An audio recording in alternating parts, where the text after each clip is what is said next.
Capítulo 2. Lição 1. Os ricos não trabalham pelo dinheiro. Pai, como é que a gente fica rico? Meu pai largou o jornal. Por que você quer ficar rico, filho? Porque a mãe do Jimmy chegou hoje num Cadillac novo e eles iam passar o fim de semana na praia. Ele chamou 3 amiguinhos, mas o Mike e eu não fomos convidados. Eles disseram que não chamavam a gente porque eram os garotos pobres. Falaram isso mesmo? Perguntou meu pai incrédulo. Falaram mesmo, respondi magoado. Meu pai balançou a cabeça em silêncio, ajeitou os óculos e voltou para a leitura do jornal. Fiquei esperando a resposta. Era o ano de 1956. Eu tinha 9 anos. Por algum golpe de sorte, eu frequentava a mesma escola pública onde estudavam os filhos dos ricos. A cidade vivia especialmente em função das usinas de açúcar. Os gerentes das usinas e outras pessoas influentes da cidade, como médicos, proprietários de estabelecimentos comerciais e gerentes de bancos, matriculavam seus filhos nessa escola. Terminando o 1º grau, estes iam em geral para colégios particulares. Eu fazia parte desta escola porque minha família morava num lado da rua. Se morasse do outro lado, eu teria ido para uma escola diferente e meus colegas seriam de famílias mais parecidas com a minha. Concluído o 1º grau, estes garotos e eu faríamos o 2º grau também em escolas públicas. Não havia colégios particulares para eles ou para mim. Meu pai finalmente largou o jornal. Senti que estava pensando. Filho, começou lentamente, se você quiser ficar rico, você tem que aprender a ganhar dinheiro.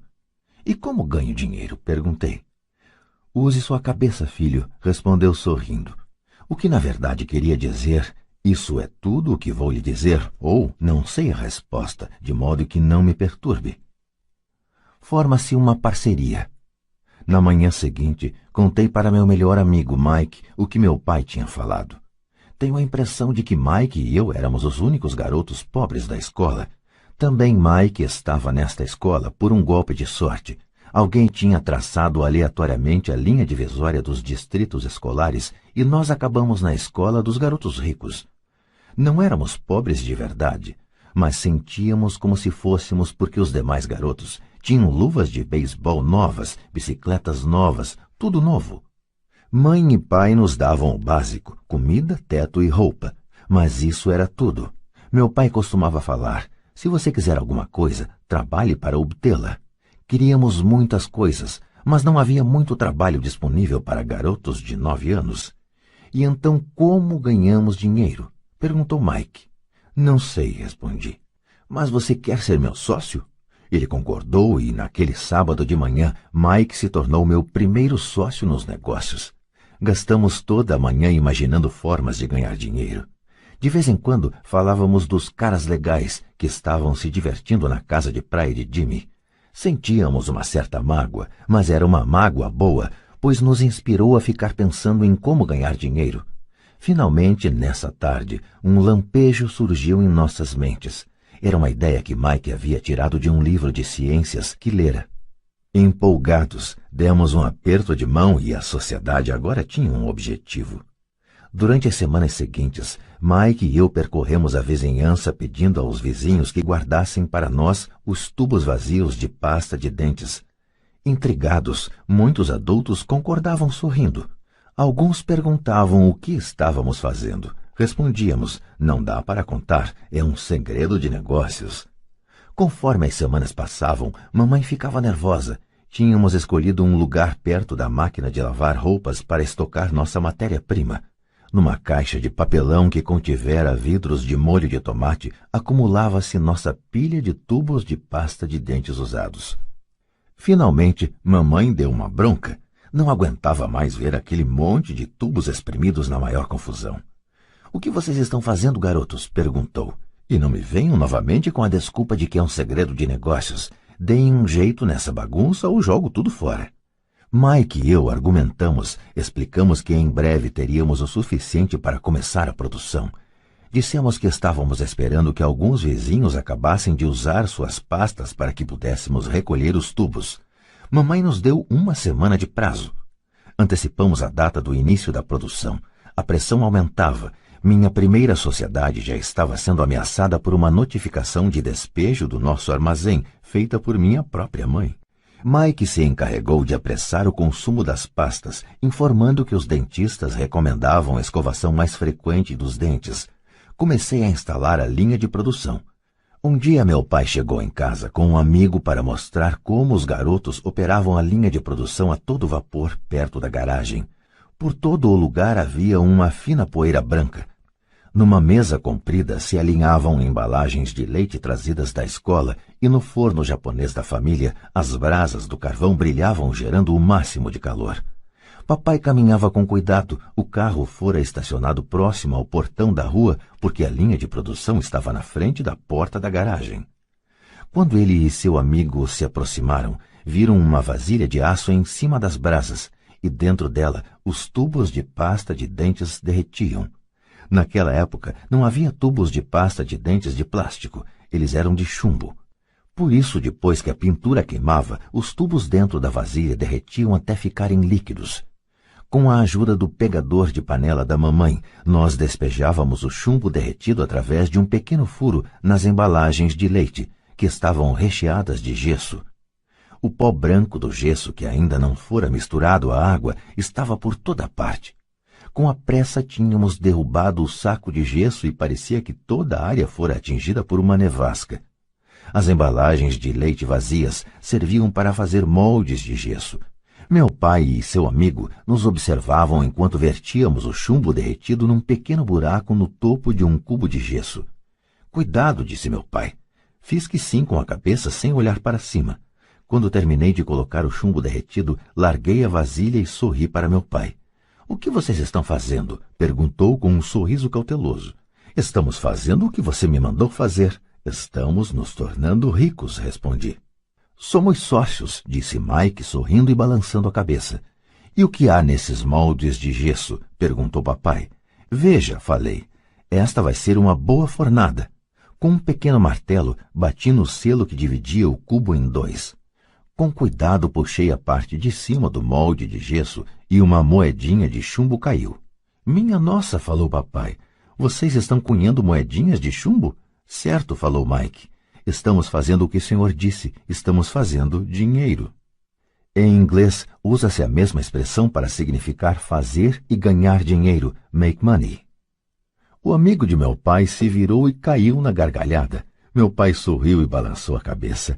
À sua frente estavam, além do fogo e da caixa de tubos de pasta de dentes vazios, dois garotos cobertos por uma poeira branca rindo de orelha a orelha. Meu pai pediu que largássemos tudo e nos sentássemos com ele no degrau da frente de casa. Sorrindo, nos explicou carinhosamente o que significava a palavra falsificação. Nossos sonhos estavam desfeitos. Você quer dizer que isto é ilegal? Perguntou Mike com um soluço na voz. Deixe eles, disse o amigo de meu pai. Eles podem estar desenvolvendo um talento natural. Meu pai olhou para ele furioso. Sim, é ilegal, falou o papai calmamente. Mas vocês demonstraram muita criatividade e ideias originais. Continuem, estou orgulhoso de vocês. Desapontados, Mike e eu ficamos sentados uns 20 minutos antes de começarmos a arrumar a bagunça. O negócio fora encerrado no próprio dia da inauguração.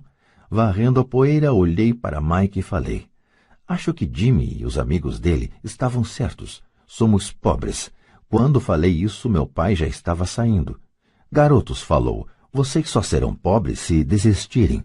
O mais importante é que fizeram alguma coisa. Muitas pessoas falam e sonham em ficar ricas. Vocês fizeram alguma coisa. Estou muito orgulhoso de vocês. Repito, continuem, não desistam. Mike e eu ficamos quietos, calados. Eram palavras simpáticas, mas nós ainda não sabíamos o que fazer.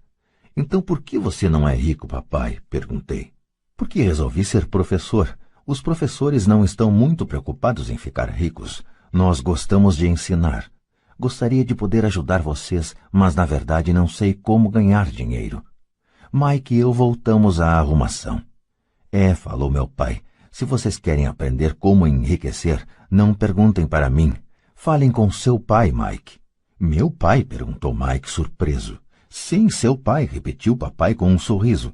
Seu pai e eu temos conta no mesmo banco e o gerente está encantado com seu pai. Ele me disse várias vezes que seu pai é brilhante quando se trata de ganhar dinheiro. Meu pai? Repetiu Mike incrédulo. Então por que não temos uma casa bonita, um carrão como os garotos ricos da escola? Um carrão e uma casa bonita não querem necessariamente dizer que você é rico ou que tem muito dinheiro, respondeu papai. O pai de Jimmy trabalha na usina. Ele não é muito diferente de mim. Ele trabalha para uma empresa e eu trabalho para o governo. A empresa compra o carro para ele. Se a usina tiver problemas financeiros, o pai de Jimmy pode acabar sem nada. Seu pai é diferente, Mike. Ele parece estar construindo um império e desconfio que em alguns anos ele será um homem muito rico. Ao ouvir isso, Mike e eu nos empolgamos novamente. Mais dispostos, limpamos a confusão provocada por nosso defunto negócio. Enquanto limpávamos, fazíamos planos sobre quando e onde falar com o pai de Mike. O problema é que o pai de Mike trabalhava muito e às vezes chegava muito tarde em casa.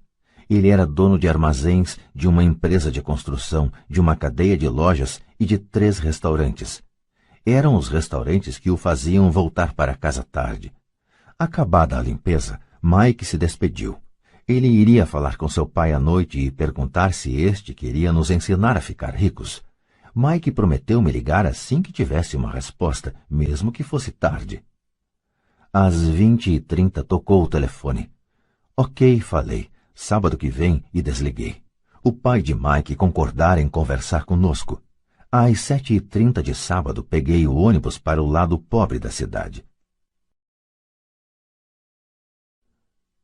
Começam as lições. Vou pagar a vocês 10 centavos por hora. Mesmo pelos padrões de remuneração vigentes em 1956, era pouco. Michael e eu encontramos seu pai às 8 daquela manhã. Ele estava ocupado e trabalhando há mais de 1 hora. Seu supervisor de construções já estava saindo na caminhonete quando entrei naquele lar simples, pequeno, arrumado. Mike me esperava na porta. Papai está no telefone e ele falou para esperar na varanda dos fundos, disse Mike ao abrir a porta. O antigo assoalho de madeira chiou quando passei pela soleira da velha casa. Do lado de fora havia um capacho simples escondendo os muitos anos de uso e os incontáveis passos que suportara. Apesar de limpo, precisava ser substituído. Quando entrei na sala estreita, senti claustrofobia. O cômodo estava mobiliado com móveis que hoje seriam objeto de colecionadores. 2 mulheres estavam sentadas no sofá, eram um pouco mais velhas do que a minha mãe. Em frente às mulheres estava um homem em trajes de trabalhador. Ele vestia calça e camisa caques, bem passados mas não engomados, e calçava botas de trabalho bem engraxadas. Deveria ser uns 10 anos mais velho que papai. Diria que tinha uns 45 anos. Eles sorriram quando Mike e eu passamos em direção à cozinha, de onde se saía para um pátio nos fundos. Timidamente devolvi o sorriso. Quem são eles? Perguntei. Eles trabalham para papai. O mais velho dirige seus armazéns e as mulheres são gerentes dos restaurantes. E você já viu o supervisor das construções, que está trabalhando em um projeto rodoviário a uns 80 quilômetros daqui. O outro supervisor que cuida da construção das casas saiu antes de você chegar. Isso acontece o tempo todo? Perguntei.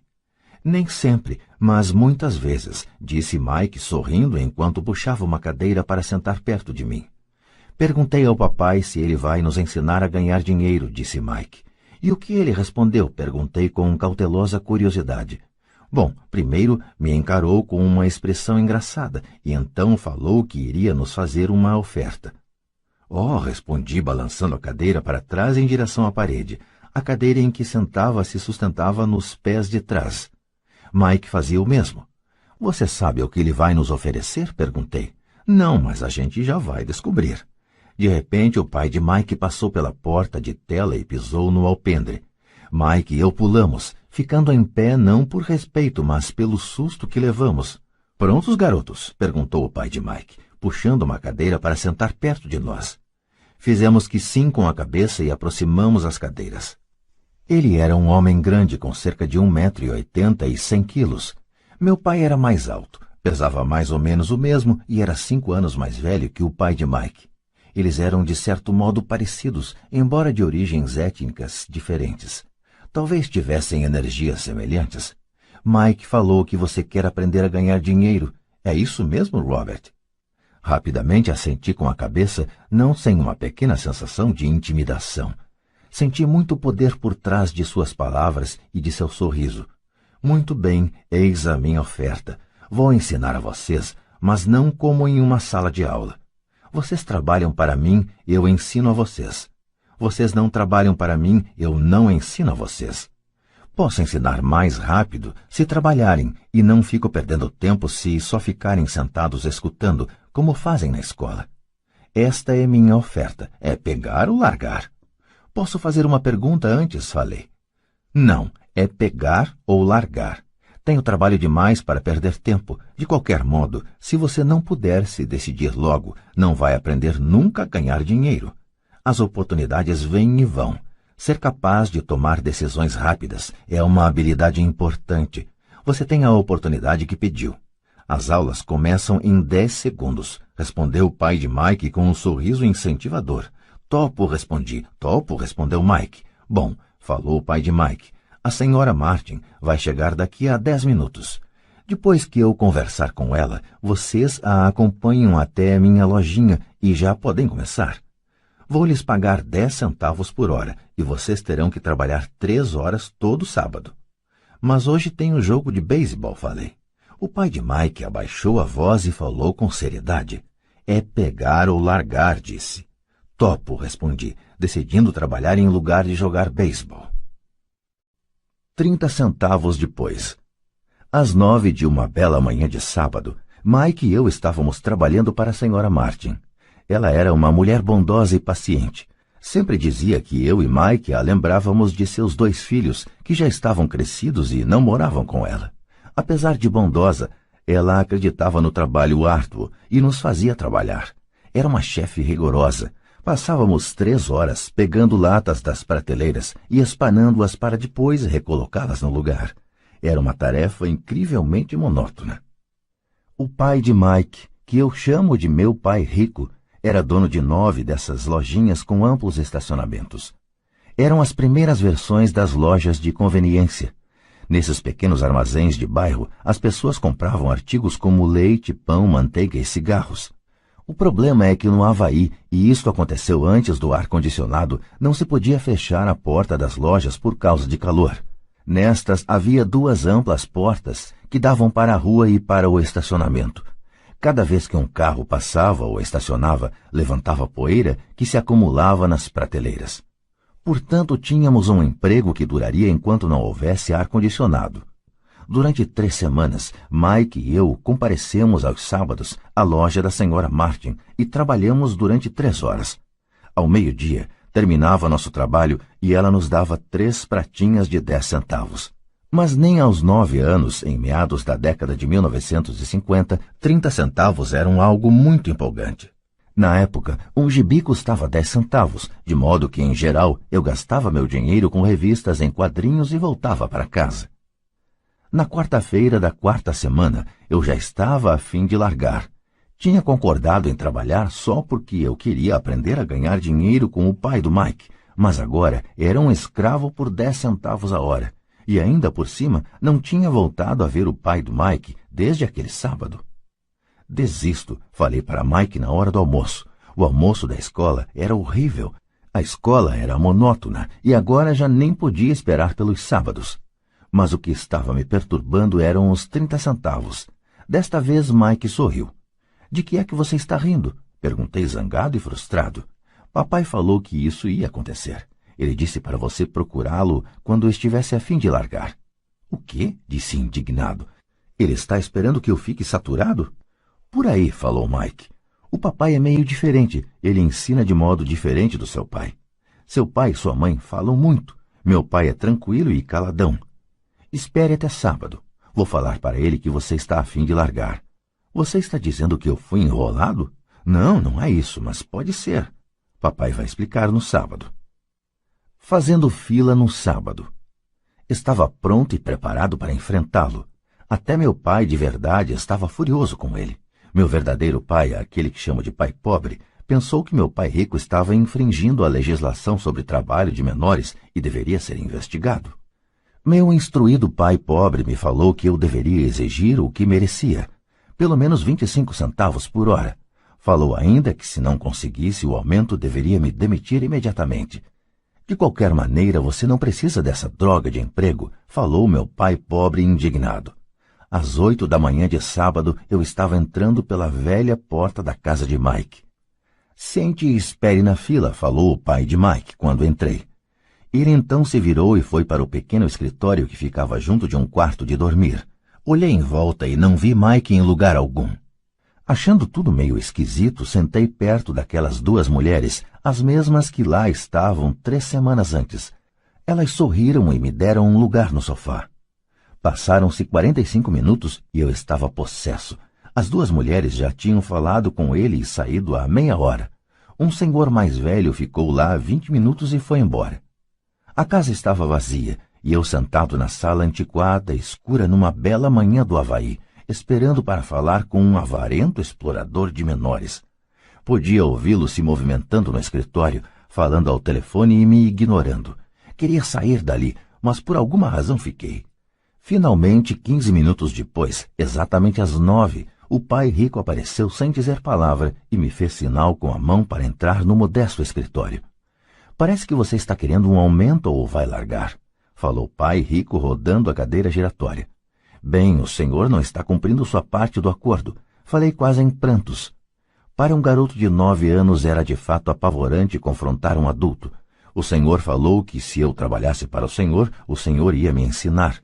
Eu trabalhei, dei duro, larguei meus jogos de beisebol para trabalhar. E o senhor não cumpriu sua palavra. Não me ensinou nada. O senhor é um desonesto, como todo mundo fala. O senhor é ganancioso. O senhor só quer todo o dinheiro e não se preocupa com seus empregados. O senhor me deixou esperando e não me respeita. Eu sou apenas um garoto e mereço ser tratado melhor. De sua cadeira giratória, as mãos no queixo, o pai rico me fitava. Parecia que estava me estudando. Nada mal, falou. Em menos de um mês você já se parece com a maioria dos meus empregados. O quê? Exclamei. Como não entendia o que ele estava falando, continuei reclamando. Pensei que o senhor ia cumprir sua parte do acordo e me ensinar. Em lugar disso, o senhor quer me torturar? Isso é cruel, muito cruel. Estou lhe ensinando, falou calmamente o pai rico. O que o senhor me ensinou? Nada, repliquei furioso. Nem falou comigo depois que eu aceitei trabalhar por uma merreca, 10 centavos por hora. Eu devia denunciar o senhor ao governo. Existem leis sobre o trabalho infantil, o senhor sabe disso. Meu pai trabalha para o governo. Uau, disse pai rico. Agora você parece com a maioria das pessoas que trabalharam para mim, pessoas que eu mandei embora ou que se demitiram. O que o senhor tem a me dizer? Questionei, sentindo-me muito corajoso para um moleque. O senhor mentiu para mim. Trabalhei e o senhor não manteve sua palavra. Não me ensinou nada. E como você sabe que não lhe ensinei nada? Perguntou calmamente pai rico. Bom, o senhor nunca falou comigo.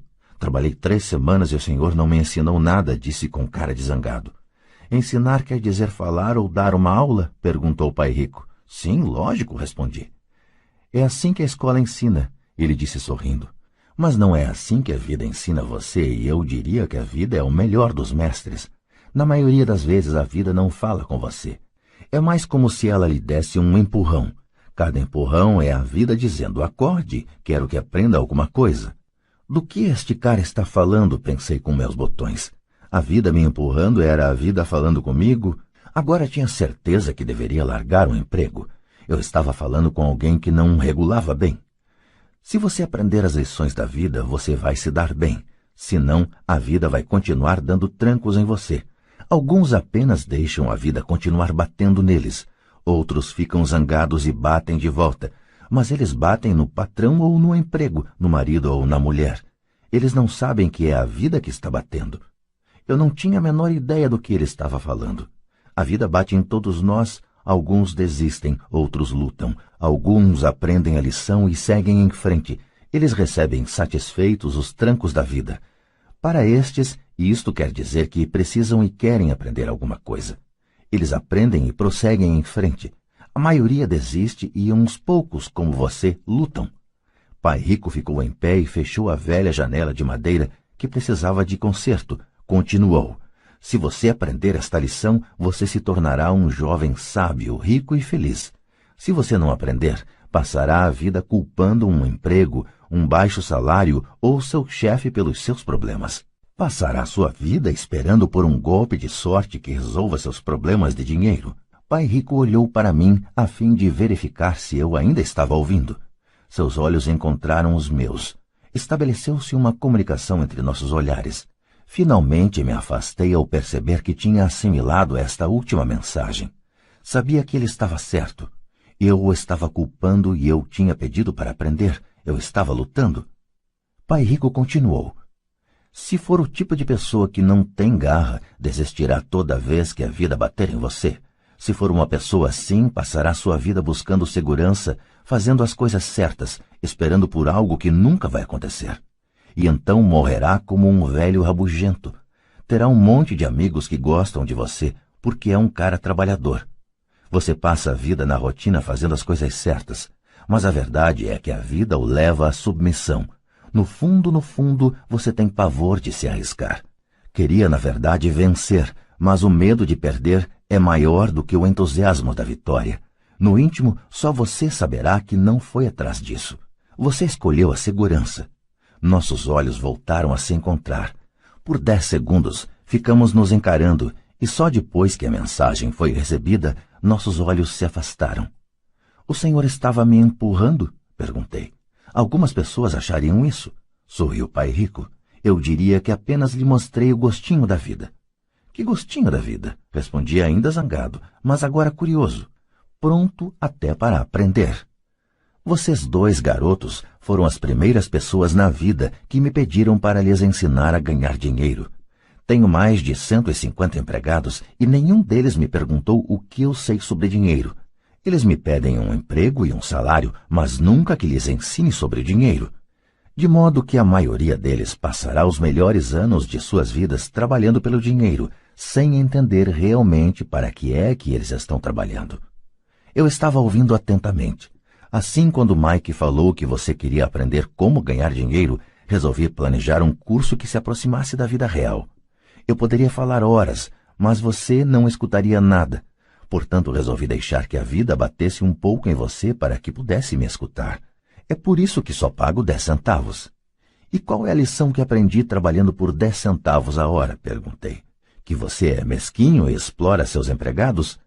Pai Rico se inclinou para trás e soltou uma gargalhada. Finalmente, quando parou de rir, falou. É melhor que você mude seu ponto de vista. Pare de culpar-me pensando que eu sou o problema. Se você pensa que eu sou o problema, então terá que me modificar. Se perceber que você é o problema, então poderá modificar a si mesmo, aprender alguma coisa e tornar-se mais sábio. A maioria das pessoas quer que todos no mundo mudem, menos elas próprias.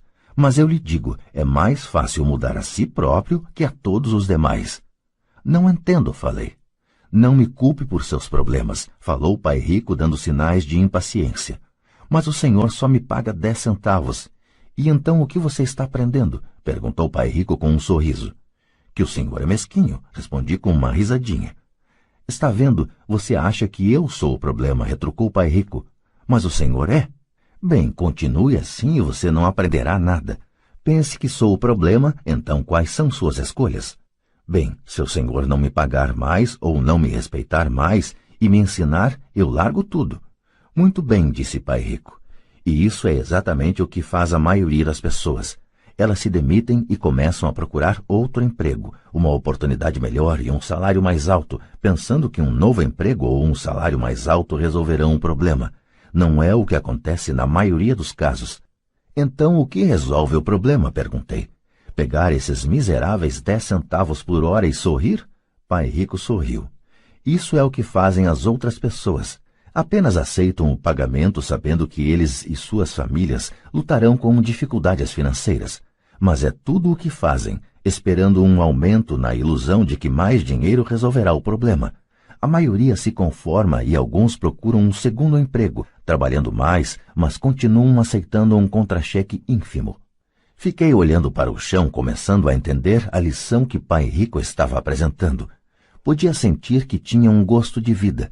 Finalmente olhei para cima e repeti a pergunta. Então, o que é que resolve o problema?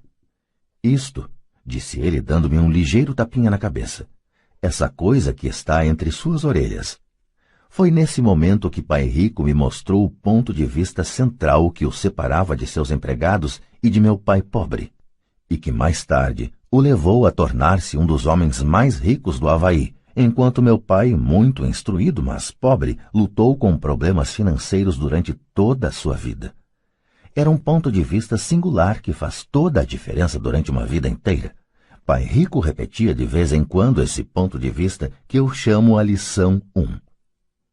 Os pobres e a classe média trabalham pelo dinheiro, os ricos fazem o dinheiro trabalhar para eles. Naquela bela manhã de sábado, eu estava aprendendo um ponto de vista diferente daquele que meu pai pobre me ensinara. Aos 9 anos de idade, eu percebia que ambos os pais queriam que eu aprendesse. Ambos me incentivavam a estudar, mas não as mesmas coisas. Meu pai, muito instruído, recomendava que fizesse o que ele fizera. Filho, quero que você estude muito, que tenha boas notas, para que você possa conseguir um bom emprego, seguro, em uma grande empresa, que lhe traga grandes benefícios. Meu pai rico queria que eu aprendesse como funciona o dinheiro para que eu pudesse colocá-lo a trabalhar para mim. Essas lições eu aprenderia ao longo da vida, sob sua orientação e não na sala de aula. Meu pai rico continuou a primeira lição. Fico contente em ver que você se enfureceu por trabalhar por 10 centavos a hora. Se não tivesse se zangado e tivesse aceitado isso satisfeito, teria que lhe dizer que não poderia ensinar nada.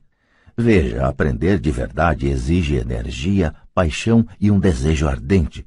A raiva é uma grande parte desta fórmula, pois a paixão é uma combinação de raiva e amor.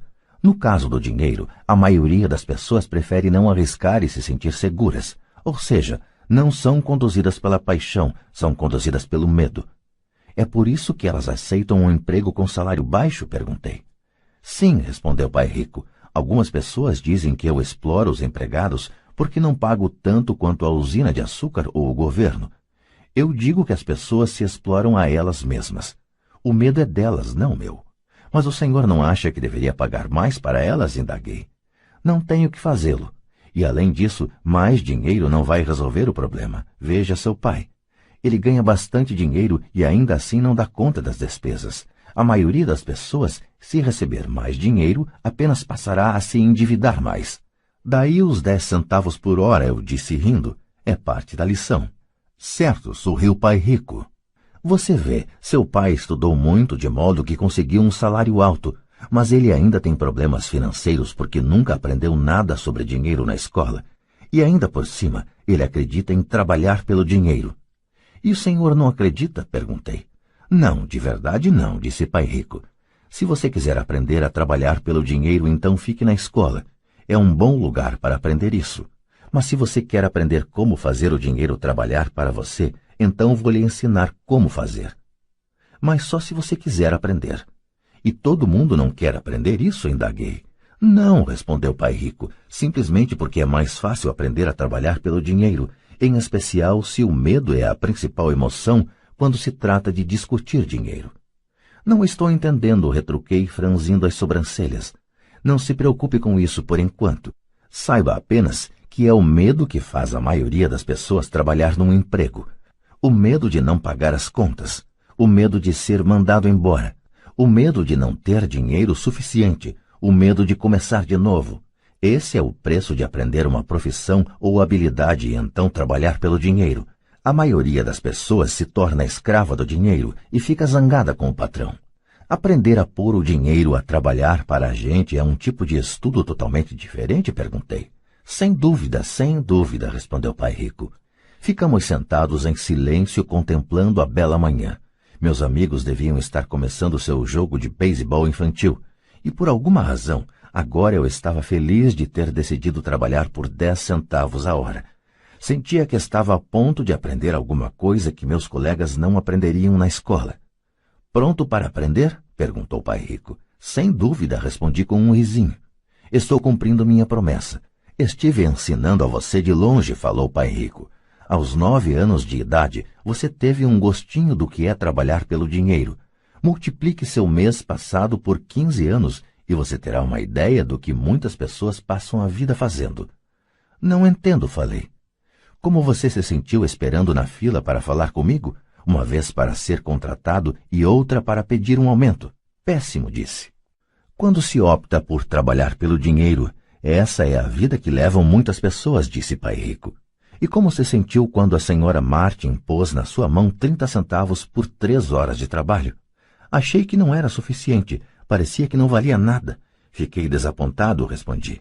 É assim que a maioria dos empregados se sente quando recebe seus contra-cheques, especialmente com todos os descontos de impostos e outros itens. Pelo menos você recebeu 100%. O senhor está dizendo que a maioria dos empregados não recebe tudo? Perguntei espantado. Claro que não, disse Pai Rico. O governo sempre tira sua parte antes. E como é que ele faz? Perguntei. Impostos, disse Pai Rico. Você paga impostos quando ganha. Você paga impostos quando gasta. Você paga impostos quando poupa. Você paga impostos quando morre. Por que é que as pessoas deixam que o governo faça isso com elas? Os ricos não deixam, disse Pai Rico com um sorriso. Os pobres e a classe média deixam. Aposto que ganho mais que seu pai e, contudo, ele paga mais impostos. E como pode ser? Perguntei. Aos 9 anos de idade, isso não fazia sentido para mim. Por que alguém deixaria o governo fazer isso com ele? Pai Rico ficou sentado em silêncio. Acho que ele queria que eu ouvisse em lugar de ficar falando besteira. Finalmente me acalmei. Não tinha gostado do que ouvira. Sabia que meu pai vivia reclamando dos impostos que pagava, mas na verdade não tomava nenhuma atitude quanto a isso. A vida estaria batendo nele? Pai Rico se balançava em sua cadeira tranquilamente enquanto olhava para mim. Pronto para aprender? Perguntou. Fiz que sim com a cabeça lentamente. Como já falei, há muito a aprender. E aprender como se faz o dinheiro trabalhar para a gente é estudo para uma vida inteira. A maioria das pessoas fica 4 anos numa faculdade e aí termina os estudos. Eu sei que meu estudo sobre o dinheiro vai continuar por toda a minha vida, simplesmente porque quanto mais sei, mais descubro que tenho que aprender ainda. As pessoas em geral nunca estudam um assunto. Trabalha-se, recebe-se o salário, conferem-se os canhotos do talão de cheques e isso é tudo. E ainda se espantam porque têm problemas de dinheiro. Então pensam que mais dinheiro vai resolver a situação. Poucos percebem que lhes falta instrução financeira. Então papai tem dificuldade com os impostos porque ele não entende de dinheiro? Perguntei confuso. Olha, disse Pai Rico, os impostos são apenas uma pequena parte do aprendizado para fazer o dinheiro trabalhar para você. Hoje eu só queria descobrir se você ainda tem a paixão de aprender sobre dinheiro. A maioria das pessoas não tem. Elas querem ir para a escola, aprender uma profissão, divertir-se no trabalho e ganhar rios de dinheiro. Um dia acordam com sérios problemas financeiros e então não podem parar de trabalhar. Esse é o preço de só saber como trabalhar pelo dinheiro em lugar de estudar para saber como pôr o dinheiro a trabalhar para você. E então, você continua apaixonado por aprender? Perguntou Pai Rico. Acenei afirmativamente com a cabeça. Bom, disse Pai Rico. Agora de volta ao trabalho. Desta vez não vou lhe pagar nada. O que? Perguntei espantado. Você ouviu, nada. Trabalhará as mesmas 3 horas no sábado, mas desta vez não receberá os 10 centavos por hora. Você disse que queria aprender a não trabalhar pelo dinheiro. Sendo assim, não vou pagar nada. Eu não podia acreditar no que estava ouvindo. Já conversei sobre isso com Mike. Ele já está trabalhando, tirando a poeira e arrumando as latas para mim. Melhor você se apressar e correr para lá. Não é justo, gritei. O senhor tem que pagar alguma coisa. Você disse que queria aprender. Se não aprender isso agora, será como aquelas 2 mulheres e o homem que estavam sentados na minha sala. Trabalham pelo dinheiro e esperam que eu não os mande embora. Ou como seu pai, ganhando rios de dinheiro apenas para ficar endividado até o pescoço e esperando que mais dinheiro resolva o problema. Se for isso o que você quer, então volte para aqueles 10 centavos a hora. Ou você pode ainda fazer aquilo que muitas pessoas acabam fazendo, reclamar que o salário não é suficiente, demitir-se e procurar outro emprego. Que é que eu faço? Perguntei. Pai Rico deu um tapinha em minha cabeça. Use isto, falou.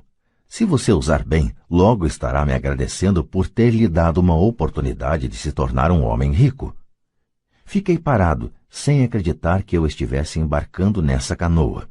Queria conseguir um aumento e acabei sendo convencido a trabalhar de graça. Pai Rico voltou a dar um tapinha na minha cabeça e disse: use isto, agora fora daqui, de volta ao trabalho. Lição 1. Os ricos não trabalham pelo dinheiro. Não contei para meu pai pobre que não estava mais sendo pago. Ele não teria entendido e eu não queria tentar explicar algo que eu próprio ainda não estava entendendo. Durante 3 semanas, Mike e eu trabalhamos 3 horas todo sábado sem ganhar nada. O trabalho não me preocupava e a rotina se tornou mais fácil. O que me deixava danado era perder os jogos de beisebol e não poder comprar os gibis. Na 3ª semana, por volta do meio-dia, apareceu o Pai Rico. Ouvimos seu caminhão chegar ao estacionamento e fazer um barulhão quando o motor foi desligado.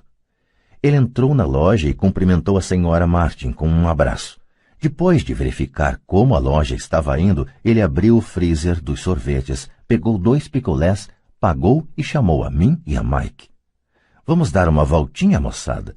Atravessamos a rua e fomos para um amplo gramado onde alguns adultos estavam jogando beisebol. Sentado em uma mesa de piquenique afastada, ele deu os picolés para mim e para o Mike. Como as coisas estão indo, garotos? Ok, respondeu Mike. Concordei com ele. Aprenderam alguma coisa? Perguntou o Pai Rico. Mike e eu olhamos um para o outro, levantamos os ombros e balançamos a cabeça em uníssono, evitando uma das maiores armadilhas da vida. Bom, garotos, precisam começar a pensar. Vocês estão observando uma das maiores lições de vida. Se aprenderem a lição, terão uma vida de grande liberdade e segurança. Se não aprenderem, acabarão como a senhora Martin e a maioria das pessoas que jogam beisebol aqui no parque. Elas trabalham muito por um salário baixo, agarrando-se à ilusão da segurança no emprego, esperando pelas 3 semanas de férias anuais e pela reduzida aposentadoria depois de 45 anos de trabalho. Se isso os empolga, vou dar-lhes um aumento para 25 centavos a hora. Mas estas pessoas são boas e trabalhadoras. Por que o senhor está debochando delas? Indaguei. Pai Rico abriu um sorriso. A senhora Martin é como uma mãe para mim. Nunca seria tão cruel. Pode parecer que estou sendo desalmado porque estou tentando chamar a atenção de vocês dois para um fato que a maioria das pessoas não consegue ter a felicidade de enxergar. Graças a uma visão muito estreita, as pessoas não percebem em que armadilha caíram. Mike e eu ficamos sentados sem captar totalmente a mensagem. Ele parecia cruel, contudo sentíamos que ele desejava desesperadamente que percebêssemos algo. Sorrindo, o Pai Rico continuou. Não estão gostando desses 25 centavos a hora? O coração de vocês não bate um pouquinho mais rápido?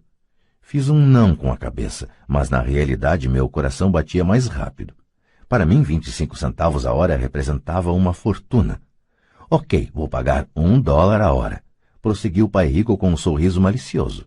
Agora meu coração acelerou de verdade. Meu cérebro gritava, topa, topa. Eu não podia acreditar no que estava ouvindo. Ainda assim fiquei calado. Ok, $2 a hora. Meu pequeno cérebro e meu pequeno coração de 9 anos quase explodiram. Afinal, estávamos em 1956 e receber $2 a hora teria me tornado o garoto mais rico do mundo. Não me podia imaginar ganhando esse dinheiro todo. Eu queria dizer sim. Eu queria fechar o negócio. E podia ver a bicicleta nova, a luva de beisebol nova e a adoração de meus colegas quando eu mostrasse algum dinheiro. E ainda por cima, Jimmy e seus amigos ricos nunca poderiam voltar a me chamar de pobre, mas consegui me manter em silêncio.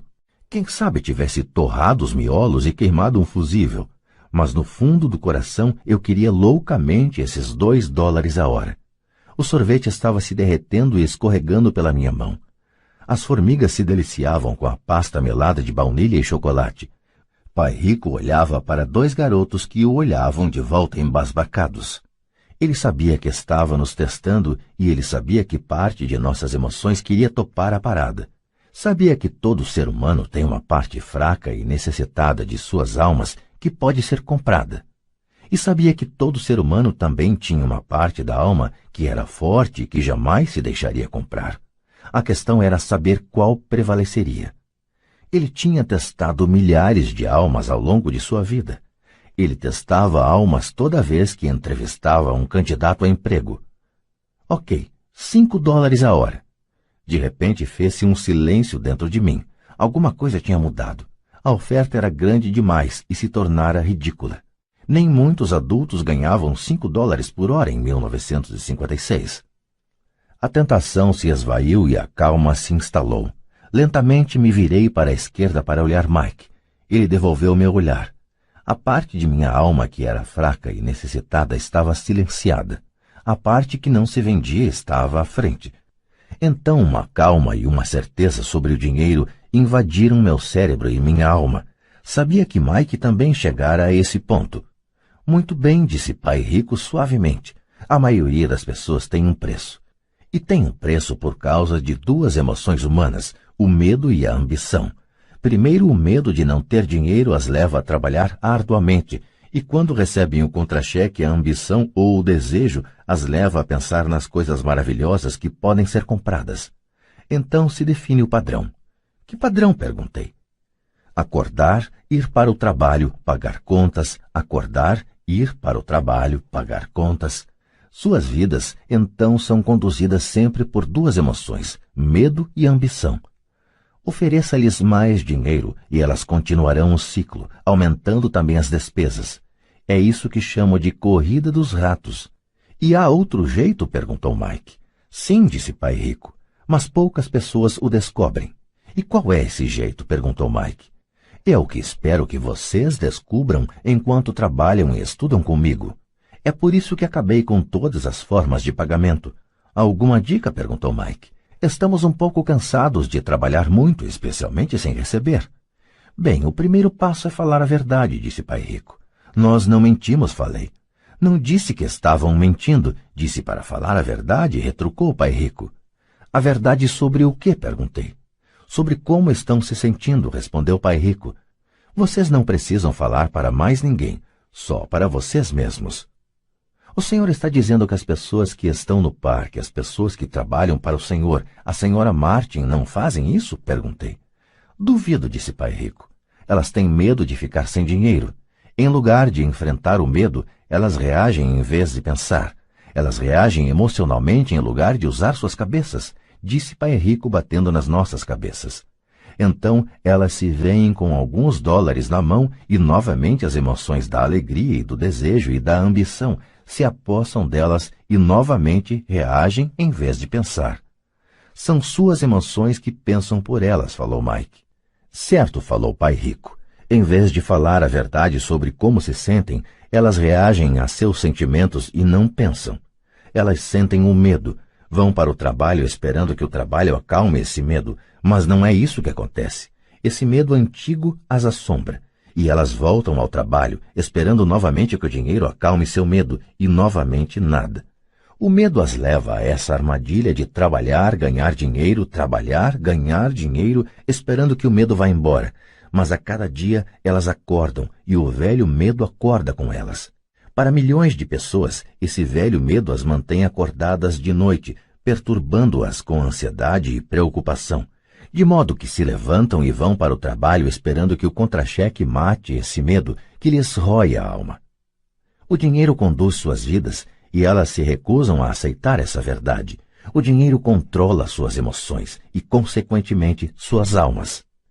Pai Rico ficou sentado, quieto, deixando que assimilássemos suas palavras. Mike e eu havíamos escutado o que ele disse, mas da verdade não entendemos o que ele falou. Eu só sabia que muitas vezes ficava pensando em por que os adultos corriam para o trabalho. Não parecia ser algo muito divertido e eles não aparentavam estar muito felizes, mas alguma coisa os impelia a correr para o trabalho. Percebendo que tínhamos absorvido o que era possível de suas palavras, Pai Rico falou. E quero que vocês, garotos, evitem essa armadilha. É isso que quero ensinar a vocês. Não apenas a ser rico, porque ser rico não resolve o problema.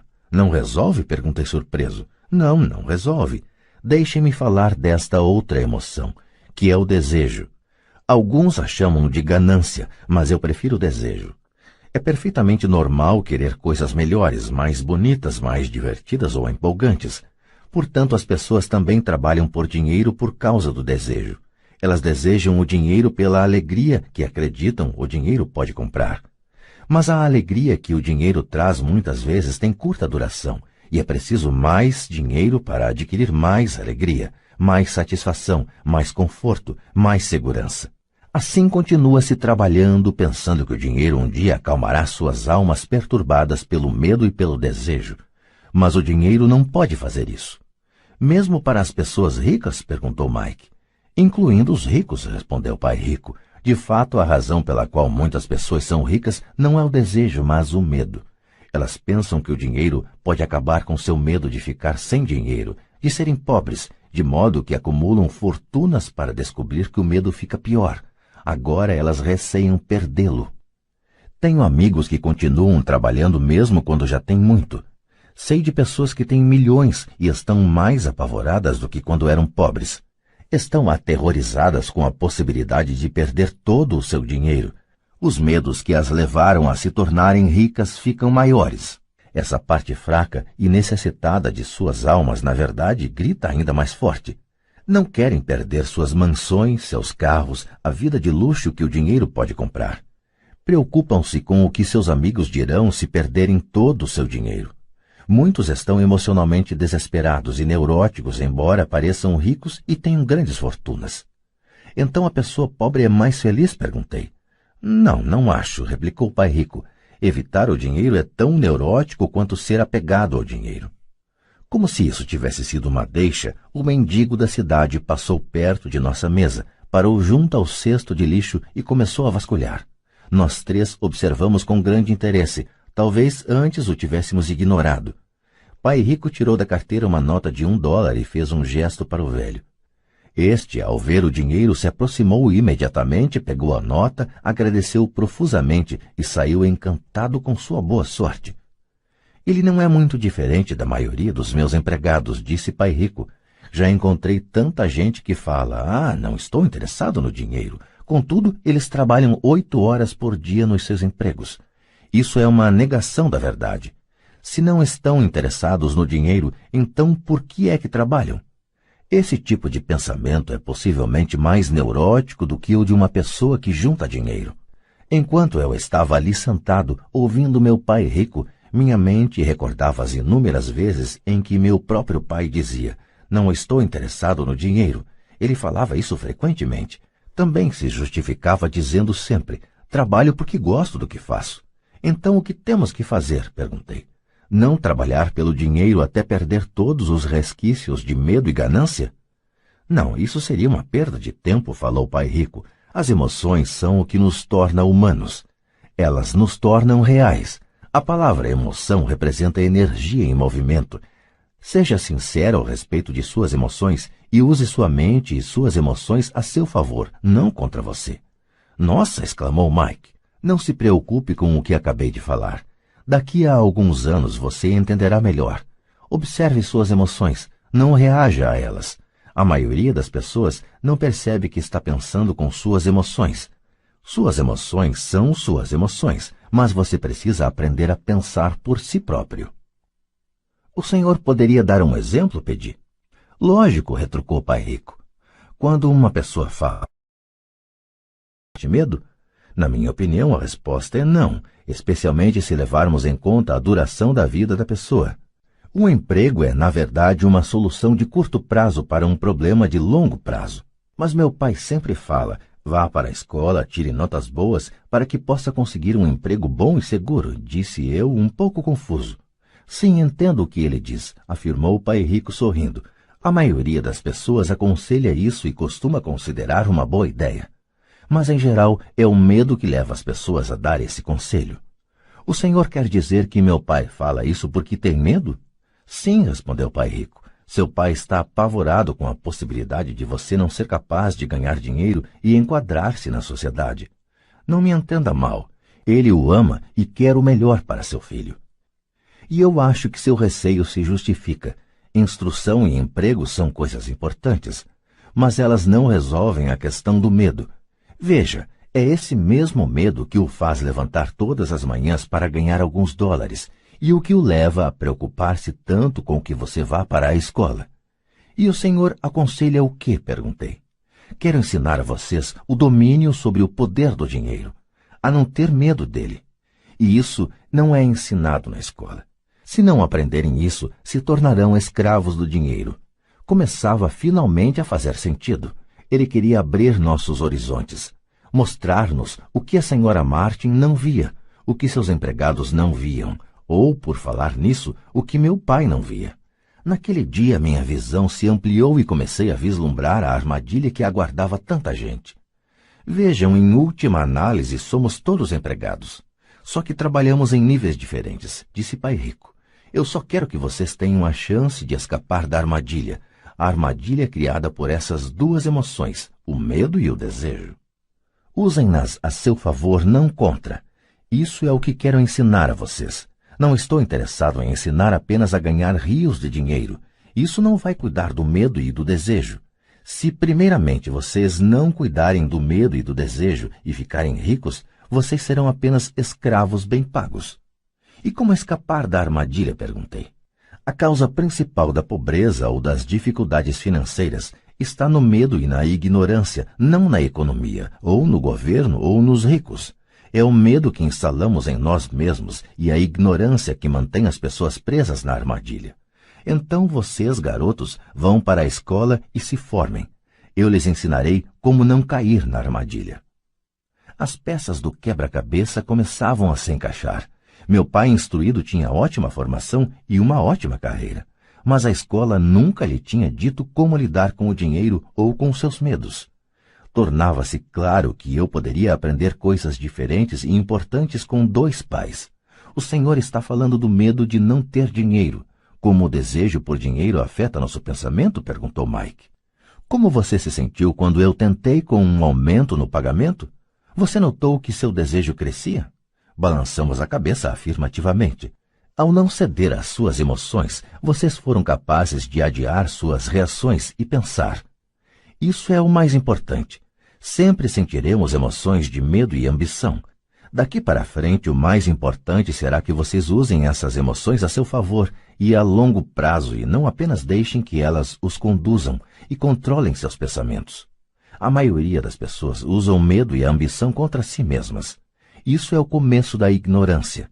Grande parte das pessoas passa a vida atrás de contra-cheques, aumentos salariais e segurança no emprego por causa dessas emoções de desejo e medo, sem se questionar realmente para onde esses pensamentos conduzidos pela emoção as estão levando. É como a história do burro que movimenta o carro enquanto seu dono fica balançando uma cenoura à frente de seu nariz. O dono do burro pode estar indo aonde deseja ir, mas o burro está correndo atrás de uma ilusão. Amanhã só haverá outra cenoura para o burro. O senhor quer dizer que no momento em que eu imaginei a nova luva de beisebol, os doces e os brinquedos, isso era como a cenoura para o burro? Perguntou Mike. Isso mesmo. E quando você crescer, os brinquedos serão mais caros. Um carro novo, uma lancha e uma casa grande para impressionar seus amigos, disse Pai Rico com um sorriso. O medo empurra para fora da porta e o desejo o atrai, fazendo com que vocês vão de encontro ao rochedo. Esta é a armadilha. E qual é a resposta? Perguntou Mike. O que aumenta o medo e o desejo é a ignorância. É por isso que as pessoas ricas com muito dinheiro muitas vezes têm mais medo à medida que ficam mais ricas. O dinheiro é a cenoura, a ilusão. Se o burro pudesse entender todo o contexto, ele poderia pensar duas vezes antes de sair correndo atrás da cenoura. Pai Rico passou a explicar que a vida humana é uma luta entre a ignorância e o esclarecimento. Explicou que ao deixarmos de buscar informação e conhecimento sobre nós mesmos, instala-se a ignorância. A luta é uma decisão feita momento a momento, de aprender a abrir ou fechar a própria mente. Veja, a escola é muito, muito importante. Vocês vão à escola para aprender uma habilidade ou uma profissão e poder se tornar um membro útil da sociedade. Cada cultura necessita de professores, médicos, artistas, cozinheiros, homens de negócios, policiais, bombeiros, soldados. A escola os treina de modo que nossa cultura possa florescer, disse Pai Rico. Infelizmente, para muita gente, a escola é o fim e não o início. Fez-se um longo silêncio. Pai Rico sorria. Não entendi tudo o que ele disse naquele dia, Mas como ocorre com a maioria dos grandes mestres cujas palavras continuam repercutindo por muitos anos, muitas vezes até depois que se foram, suas palavras estão comigo até hoje. Hoje me mostrei um pouco cruel, disse Pai Rico. Cruel por um motivo. Queria que vocês sempre se lembrassem desta conversa. Quero que pensem sempre na senhora Martin. Quero que pensem sempre no burro. Não esqueçam nunca porque as duas emoções, medo e desejo, podem levá-los à maior armadilha da vida, se não tiverem consciência de que elas estão controlando seu pensamento. Passar a vida com medo, não explorando jamais seus sonhos, é cruel. Trabalhar arduamente por dinheiro, pensando que este comprará aquilo que lhes trará felicidade, é também cruel. Acordar no meio da noite apavorado com as contas a pagar é uma forma de vida horrível. Viver uma vida determinada pelo montante de seu contra-cheque não é realmente viver. Pensar que um emprego os fará sentir-se seguros é mentir para vocês mesmos. É cruel e é a armadilha que quero que evitem, se possível. Vi como o dinheiro conduz a vida das pessoas. Não deixem que isso aconteça com vocês. Por favor, não deixem o dinheiro dominar suas vidas. Uma bola de beisebol rolou para nossa mesa. Pai Rico a pegou e a lançou de volta. O que a ignorância tem a ver com a ambição e o medo? Perguntei. É a ignorância sobre o dinheiro que causa tanta ambição e tanto medo, disse Pai Rico. Vou dar alguns exemplos. Um médico querendo mais dinheiro para sustentar melhor sua família aumenta o preço de suas consultas. Isso prejudica principalmente os mais pobres, de modo que estes têm saúde pior do que aqueles que têm dinheiro. E continuou. Como os médicos aumentam suas consultas, os advogados também aumentam sua remuneração. Como a remuneração dos advogados aumentou, os professores querem um aumento, o que provoca um aumento dos impostos e assim por diante. Logo, logo, a disparidade entre ricos e pobres será tão grande que surgirá o caos e outra civilização entrará em colapso. As grandes civilizações entraram em colapso porque a distância entre os que têm e os que não têm era grande demais. Os Estados Unidos estão seguindo o mesmo caminho, provando mais uma vez que a história se repete, porque não aprendemos com ela. Só decoramos mecanicamente datas e nomes e não a lição. E os preços não aumentam? Perguntei. Não numa sociedade instruída, com um bom governo. Os preços, na verdade, deveriam cair. Naturalmente, isso às vezes só é verdadeiro na teoria. Os preços sobem devido ao medo e à ambição gerados pela ignorância. Se as escolas ensinassem as pessoas sobre o dinheiro, haveria mais dinheiro e preços mais baixos, mas as escolas estão preocupadas em ensinar as pessoas a trabalhar pelo dinheiro e não a controlar o poder do dinheiro. Mas não existem faculdades de administração? Perguntou Mike. O senhor não está incentivando que eu vá fazer meu mestrado em uma faculdade de administração? Sim, falou Pai Rico. Mas na maioria das vezes as faculdades de administração treinam empregados que são profissionais sofisticados. Que os céus não permitam que um contador domine uma empresa. Tudo o que eles fazem é olhar para os números, demitir gente e aniquilar o negócio. Sei disso porque contrato contadores. Tudo o que eles pensam é cortar custos e aumentar preços, o que causa mais problemas. A contabilidade é importante. Gostaria que mais gente a conhecesse, mas ao mesmo tempo ela não mostra tudo, acrescentou o Pai Rico furioso.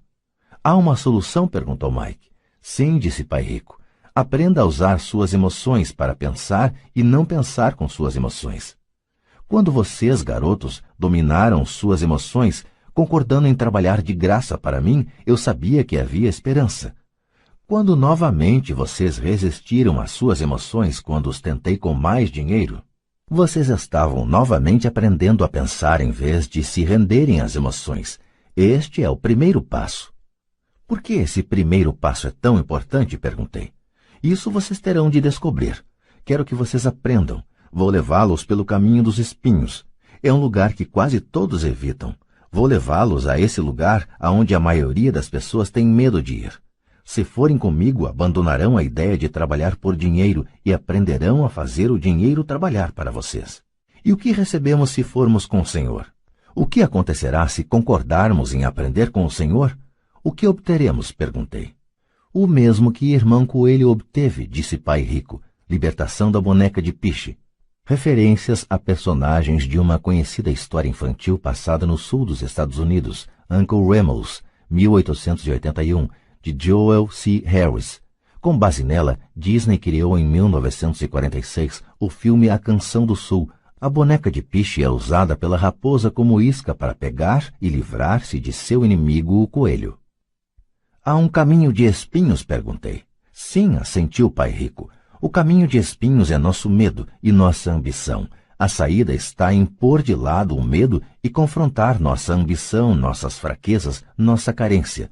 E a saída também está na mente, na escolha de nossos pensamentos.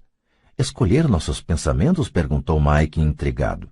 Sim, escolher o que pensamos em lugar de reagir a nossas emoções, em lugar de levantar da cama e ir para o trabalho para resolver os problemas, porque estamos assombrados pelo medo de não ter dinheiro para pagar nossas contas. O pensamento o levaria a dedicar tempo a colocar-se a si mesmo a pergunta: trabalhar com mais afinco seria a melhor solução para este problema? A maioria das pessoas está tão apavorada por não encarar a verdade, o medo está controlando-as, que não pode pensar e assim corre para sair de casa. A boneca de piche está no controle.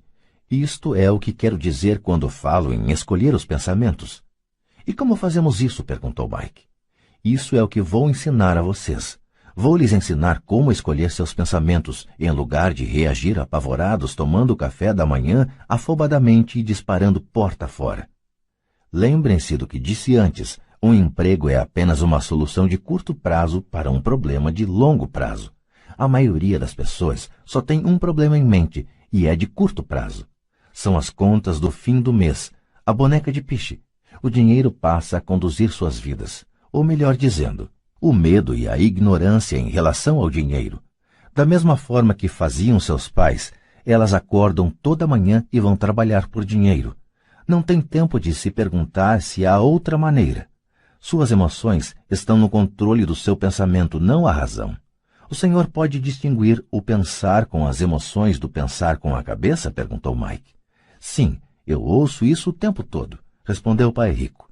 Ouço coisas como: bem, todo mundo tem que trabalhar, ou os ricos são desonestos, ou vou procurar outro emprego, mereço esse aumento, eles não vão me passar para trás. Ou gosto deste emprego porque ele é seguro. Em lugar de perguntas como: o que é que eu estou perdendo aqui? O que interromperia o pensamento emocional e daria tempo de pensar com clareza. Devo admitir que estava recebendo uma grande lição. Saber quando alguém estava falando a partir de suas emoções ou de um pensamento claro. Era uma lição que me prestou bons serviços a vida toda, especialmente quando era eu que estava falando a partir de uma reação e não de um pensamento claro. Enquanto caminhávamos de volta à loja, Pai Rico explicou que os ricos realmente faziam dinheiro. Eles não trabalhavam por ele. Ele continuou explicando que quando Mike e eu estávamos cunhando pratinhas de 5 centavos com o chumbo, pensando que estávamos fazendo dinheiro, nós estávamos pensando quase como os ricos. O problema é que nós estávamos praticando um ato ilegal. Era legal quando o governo e os bancos faziam isso, mas não quando nós o fazíamos. Ele explicou que havia formas legais de fazer dinheiro e formas ilegais. Pai Rico continuou explicando que os ricos sabiam que o dinheiro era uma ilusão, como a cenoura para o burro. É em virtude do medo e da ambição que milhões de pessoas aceitam a ilusão de que o dinheiro é real. O dinheiro é uma ficção. Somente a ilusão de confiança e a ignorância das massas permitem que o castelo de cartas fique em pé. De fato, disse ele, de várias maneiras a cenoura do burro é mais valiosa do que o dinheiro. Ele falou do padrão ouro que vigorava nos Estados Unidos e que, na verdade, cada nota de dólar era um certificado de prata. O que o preocupava é que algum dia o país pudesse abandonar o padrão ouro e os dólares deixassem de ser certificado de prata. O que aconteceria, garotos, seria uma grande confusão. Os pobres, a classe média e os ignorantes teriam suas vidas arruinadas simplesmente porque continuariam acreditando que o dinheiro é real e que a empresa para a qual trabalham ou o governo cuidaria deles. Naquele dia não entendemos do que ele estava falando, mas com o correr dos anos isso passou a fazer cada vez mais sentido. Vendo o que os outros não veem. Ao entrar em sua caminhonete, no estacionamento da pequena loja de conveniência, ele disse: "Continuem trabalhando, garotos, mas quanto mais cedo vocês se esquecerem de que precisam de um contra-cheque, mais fácil se tornará sua vida adulta. Continuem usando seu cérebro, trabalhem de graça e logo sua mente lhes mostrará formas de ganhar muito mais dinheiro do que eu poderia lhes pagar. Vocês verão o que outras pessoas nunca percebem. Oportunidades que estão à frente de seu nariz. A maioria jamais enxerga essas oportunidades porque estão atrás de dinheiro e segurança, e é isso que elas recebem. No momento em que vislumbrarem uma oportunidade, vocês a reconhecerão pelo resto de suas vidas. Quando conseguirem isso, vou lhes ensinar outra coisa. Aprendam essa lição e evitarão uma das maiores armadilhas da vida. Vocês não tocarão nunca, jamais, nessa boneca de piche. A boneca de piche da história é totalmente pegajosa, daí a dificuldade de se livrar dela e dos problemas que ela provoca. Mike e eu pegamos nossas coisas na loja e nos despedimos da Sra. Martin. Voltamos ao parque, ao mesmo banco da área de piquenique, e passamos várias horas pensando e conversando. Passamos a semana seguinte na escola, pensando e conversando. Durante outras 2 semanas, pensamos, conversamos e trabalhamos de graça. No fim do segundo sábado, estava eu outra vez me despedindo da Sra. Martin e atirando um olhar sonhador para a estante das revistas em quadrinhos. O duro de não ganhar nem mesmo 30 centavos aos sábados era que eu não tinha dinheiro para comprar gibis. De repente, enquanto a Sra. Martin se despedia de Mike e de mim, vi que ela estava fazendo algo que eu nunca a vira fazer antes. Ou melhor, vira, mas nunca prestara atenção. A Sra. Martin estava arrancando a metade superior da capa do gibi. Ela guardava essa metade e jogava numa caixa de papelão o resto da revistinha. Quando perguntei o que estava fazendo com as revistinhas, ela falou: "Estou jogando fora. Devolvo a parte de cima da capa para o distribuidor das revistas, que me dá um crédito quando traz os novos gibis. Ele vai chegar daqui a 1 hora. Mike e eu esperamos 1 hora. Quando ele chegou, perguntei se podíamos ficar com os gibis velhos. Ele respondeu: "Vocês podem ficar se vocês trabalharem nesta loja e não os revenderem." Nossa parceria ressuscitou. A mãe de Mike tinha um quarto vazio no porão da casa. Nós o limpamos e começamos a empilhar ali centenas de gibis. Em pouco tempo, nossa biblioteca de gibis estava aberta ao público. Contratamos a irmã caçula de Mike, que adorava estudar para ser bibliotecária. Ela cobrava de cada criança um ingresso de 10 centavos e a biblioteca permanecia aberta depois das aulas, das 14h30 às 16h30, todos os dias. Os frequentadores, as crianças da vizinhança, podiam ler quantos gibis conseguissem nessas 2 horas. Era uma pechincha, pois cada gibi custava 10 centavos e podiam-se ler 5 ou 6 nessas 2 horas. A irmã de Mike controlava a saída da garotada para assegurar-se de que ninguém estivesse levando uma revista emprestada. Ela também controlava os livros, registrava quantas crianças compareciam diariamente, quem eram elas e os comentários que faziam. Recebia $1 por semana e deixávamos que lesse de graça quantos gibis desejasse, o que ela fazia raramente porque estava sempre estudando. Mike e eu mantivemos o acordo de trabalhar todo sábado na loja e arrecadávamos os gibis descartados. Mantivemos nosso acordo com o distribuidor, pois não revendíamos nenhum gibi. Quando eles ficavam muito rasgados, os queimávamos. Tentamos abrir uma filial, mas nunca encontramos alguém tão dedicado e confiável quanto a irmã do Mike para cuidar dela. Nessa idade precoce, descobrimos como era difícil conseguir bons funcionários. 3 meses depois da inauguração da biblioteca, houve uma briga na sala. Alguns garotos de outro bairro a invadiram e começaram a confusão. O pai de Mike sugeriu que fechássemos o negócio. Nossa biblioteca deixou de existir e paramos de trabalhar aos sábados na loja de conveniência. De qualquer forma, Pai Rico estava entusiasmado e queria nos ensinar mais. Ele estava feliz porque tivemos muito êxito na primeira lição. Aprendemos a fazer o dinheiro trabalhar para nós. Como não tínhamos recebido pagamento pelo trabalho na loja, forçamos nossa imaginação identificando uma oportunidade de ganhar dinheiro. Ao começar nosso próprio negócio, a biblioteca de gibis, Estávamos controlando nossas próprias finanças e não dependendo de um empregador. A melhor parte é que nosso negócio rendia dinheiro para nós, mesmo que nós não estivéssemos fisicamente presentes. Nosso dinheiro trabalhava para nós. Em lugar de nos pagar em dinheiro, Pai Rico tinha nos dado muito mais.